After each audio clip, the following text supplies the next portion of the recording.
600 wells flaring 24/7, who's going to want to live there? So your house price just goes through the floor. Yes, there's compensation. The government has said there's absolutely no compensation for fracking at all. No, damage to your house value, your problem. House value halving, your problem. Damage to your house, your problem. Your farm collapses, your problem. There's compensation for the nuclear industry, there's compensation for coal mining. The government know the risks of fracking are high. Didn't something just come out about house prices? I heard on the radio that they said it won't affect your house. Well, Quadrilla paid for a report by the North West Energy Task Force that said it won't affect your house prices. How can they do that? How can somebody pay someone to give a report if it's false? Surely it wouldn't be allowed to be published. If it was a paid publication, surely it could It's be a paid published. publication, you can look it up. But how can it be published to be surprised? I don't understand if it's like, I don't know, it's like it's fraud, isn't it? So basically you're telling me that they fraudulently told people that your house prices will be safe. Yeah, I suppose you could put it that way. So how come it's still out there? It's not been retracted or anything? No, they haven't retracted it. No, absolutely not. They haven't. There can't be that much wrong with it then? Well, they can, because DEFRA did their own report, the government, and what did they do to that report? They redacted it in 63 places. So when it said house prices, redacted. When it said damage to local area, redacted. When it said job losses, redacted. DEFRA did a report. The government themselves did their own report. It was so appalling, they blanked all of it out. And you can see it on the web, and you can see house prices blanked, job losses blanked, birth defect increase blanked. So basically, DEFRA said, oh, we're going to not publish this. But I'd say to you, with 6,000 wells in that area, with 10% of them flaring, 70-foot fracking flares, with around 30,000 trucks required per pad every 2 years, with 100 pads, who's going to really want to live there? What do you think is going to happen to your house price? What about the nuclear plant down at Salisbury now? Yes. Oh, how many trucks go out there per day? About 100 trucks go through there, don't they? Yeah, they do. But there's a big difference between nuclear and this industry. Well, surely the nuclear plant there could wipe whole of Lancashire out the face of the earth.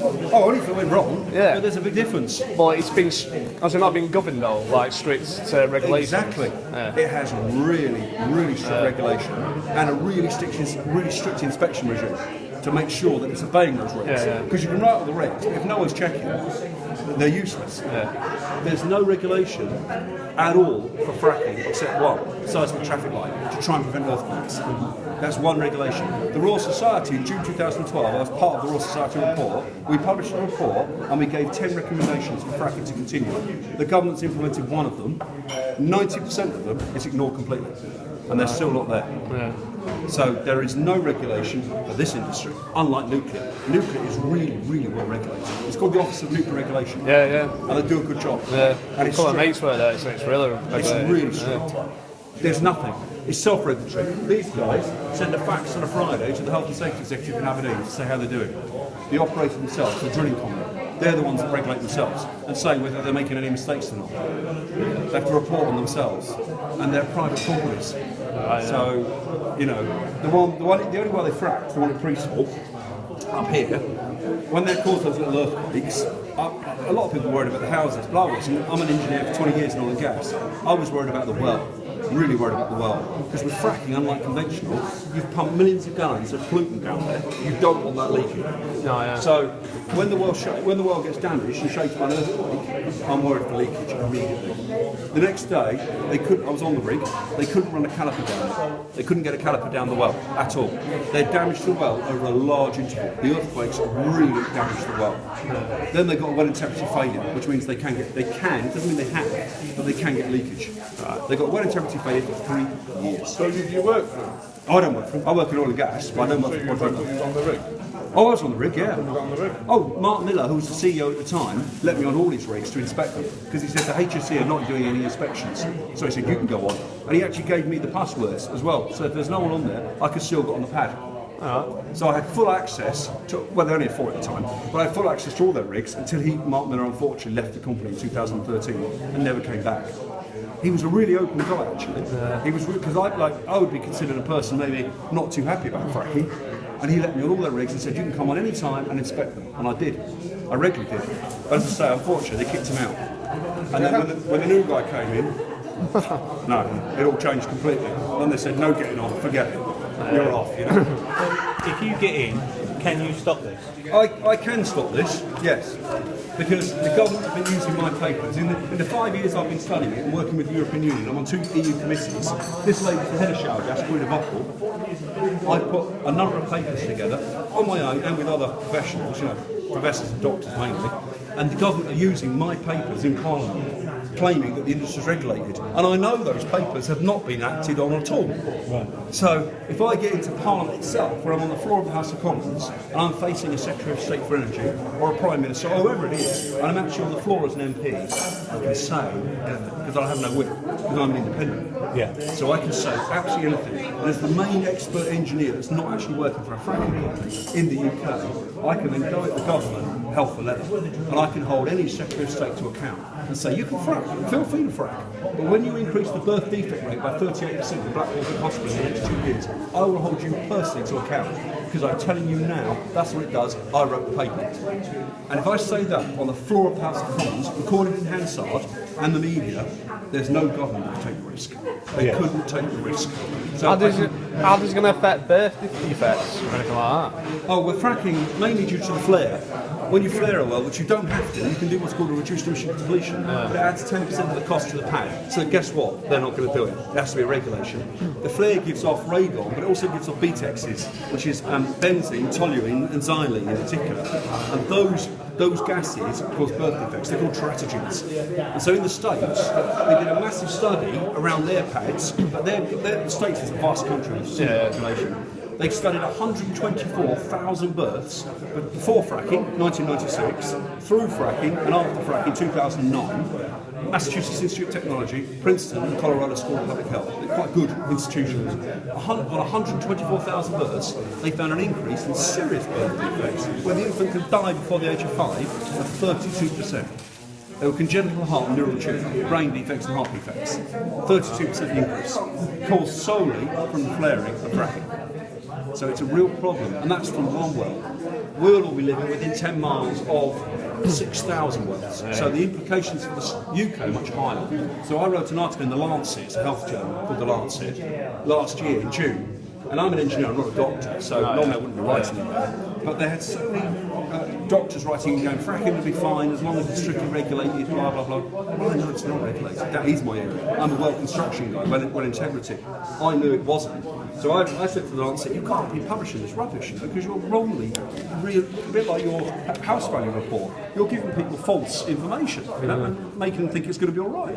So they said, I've read somewhere that they're not allowed to use all them chemicals you've just quoted. They said, you write an article. So I wrote an article and told the Lancet exactly what the problem was, and they made me rewrite it until it was 100% accurate, that they could back it up themselves as the Lancet.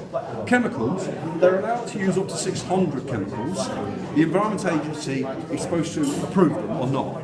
And what the Environment Agency has done so far, on the pads that we have, we've had 4 pads, and there's 2 more, one going at Rosica and one going at Preston New Road, if they pass the planning. What the Environment Agency does is it asks the operator, what chemicals are you using? And the operator says, I'm using hydrochloric acid, I'm using polyacrylamide, and I'm using biocide, and I'm not using anything else, honest. And that's the regulation. They don't actually go and then check, were they overusing those chemicals, and in what concentrations were they using? So nobody really knows them, do they? No one really knows. You can all say all they might do, unless... And so I don't know. I can't prove. Someone does need to check. Exactly. I can't prove they are using more, and equally the EA can't prove they're not, because no one actually checks. It's called self-regulation. It's insane. Someone should check. I've no problem with them using those 3 chemicals, by the way, myself, no problem. As long as the concentrations are at a certain level. Because hydrochloric acid, for example, that's in your stomach. At 0.1%, it's fine. It's 30%, it'll kill you. So it also depends on the concentration as well, as to whether it's dangerous or not, you know. So I think someone should be checking, absolutely, and no one does. At the moment, it's self-regulatory. No one checks, which is mad, completely mad. Everything gets checked, not in schools. I mean, I know you get told 3 weeks before, don't you? They still come and see how you get the land, don't they? Yeah, they do. Yeah, they do. They don't in this industry. They don't in this industry at all. And that's why it's going to be really tempting for the fracking companies, obviously, when something goes wrong, to maybe cheat a little bit, because they're private companies. Yeah. You know what I mean? They're not state. Money matters to these guys. So, Surely the government of it. Who was it? Was it Osborne? Osborne, he's the main tried to push it through. yes, George So Osborne. obviously they're all gunning for it anyway, aren't they? They're all 100%, yeah. They are going in for it 100%. I think if the not, cogs like but that not in are still their going, areas. I don't think there's nothing anyone's going to stop really. Okay. Because Osborne's using my papers in Parliament to justify it. So I actually read quite a lot about this. Because I live near Preston New Road, and my mum lives in Thistleton. Yep. So, but I just can't. I don't know. You can read 5 different papers and you can hear 5 different stories. What you True. were saying, That's true. what you were saying about house prices. If you look it up yourself, though, which you can then try and judge for yourself, can't you? You're right. If you read, Well, I read a Medax report that absolutely ripped you to I was pieces. part of the Medac report. I'm one of the 5 authors of the Medac Well, report. it didn't. And there's other stuff on there that questions your ability as an expert. Yeah, of course. That's the Times. But if you read the Medac report of that, Medac Who read do you report. pay for that? Pay for what? The Medac report. Oh, no, it's a charity, they don't pay for it. If you read the Medac rebuttal of it, Medac said that's total rubbish, it's just the government trying to smear me because they're worried I might actually get elected in the 5. So the government smeared me completely and said, oh no, he doesn't know this, he doesn't know that. Consequently, they published a full rebuttal, Medac, and said it's total rubbish. He's a full expert. Politics is politics. I know, this is engineering, though. Well, it is, because you're going for I am now. Yeah. But I think if the major parties are massively behind it, even if you get elected full of fail, I can't see if they're in and you're just an independent. I know everyone can do their best, but I can only say that as an independent, because I don't, they're behind it. as an There's no doubt independent, about because I don't have a whip, I can actually say what the hell I want in the House of Commons. When you're whipped, you can't. With whatever party you're a member of, you have to do what the party says. I don't have to do that. So I can say in the House of Commons as an engineer to a Secretary of State, you can't frack, and these are the reasons you can't frack, and here's my papers, which you, Secretary of State, are using on fracking. He could still do it, he could. But if he did, and I've held him to account on the floor of the House of Commons and said, you're going to increase birth defects by 38% at Blackpool Victoria Hospital, you're going to increase lung cancer by 32, birth defects by 32, lung cancer by 38% as a minimum value, I'm holding you personally to account. I'm the engineer that wrote those papers. It'll be a brave Secretary of State to go, I'm completely ignoring that. He can do it when I'm on the outside of Parliament, he can't do it when I'm an MP. He really can't. That would be a real serious risk to him personally as well. Not just he might lose his seat, but he might lose his liberty because he'd have been reckless. And as an MP, I can prove that because I'm sat in the House of Commons and they're my papers that he's using that I wrote with the European Parliament. So he'd have a real problem to just go, oh, totally ignore it. It's too risky to him. Too risky to him. But I need to be in there to be able to do that. I can't do it from the outside.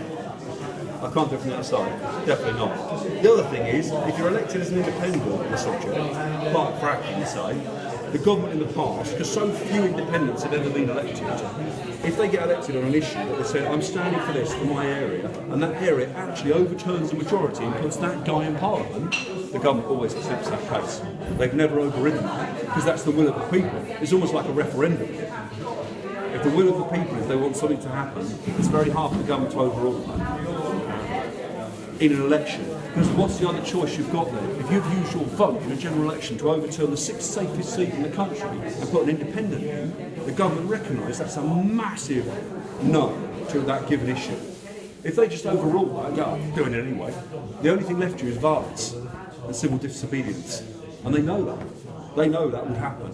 So consequently, if an MP is actually elected on a key issue and he gets in, which is extremely rare, 10 since 1960, and he actually gets in, the government have always recognised that, and they haven't done it. So that's another reason why I can stop it. Well, there you go. good luck. You still got the option. I mean, that's the one thing. It's not maybe the best of Are you from Ellswick, you guys? Insker. Oh, you're from Insker, are you? Right, okay. Well, you're still pretty much smack bang in the fracking zone, aren't you?